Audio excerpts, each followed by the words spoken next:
hello hello नमस्ते शुभ बिहानी भन्नुपर्छ यति बेला ठ्याक्क अहिले कति बजेको टाइम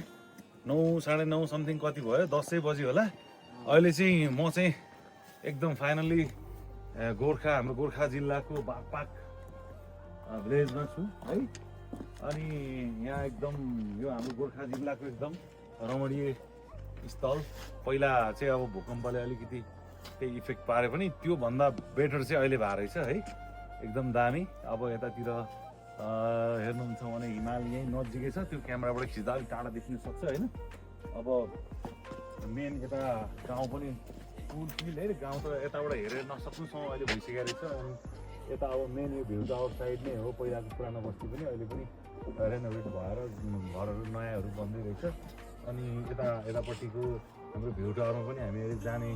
यसो तयारी गर्दैछौँ ठाउँ एकदम राम्रो छ हामी चाहिँ आउने धेरै अगाडिदेखिको प्लान थियो आउन सकियो है समयले साथ दियो आइयो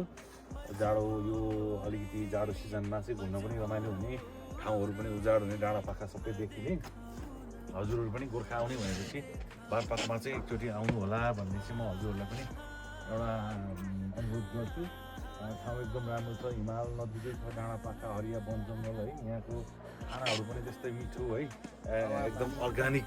अर्ग्यानिक बन्दो रहेछ सबै कुरा धान चामलदेखि लिएर सबै कुरा कोदोको रोटीसोटी हेर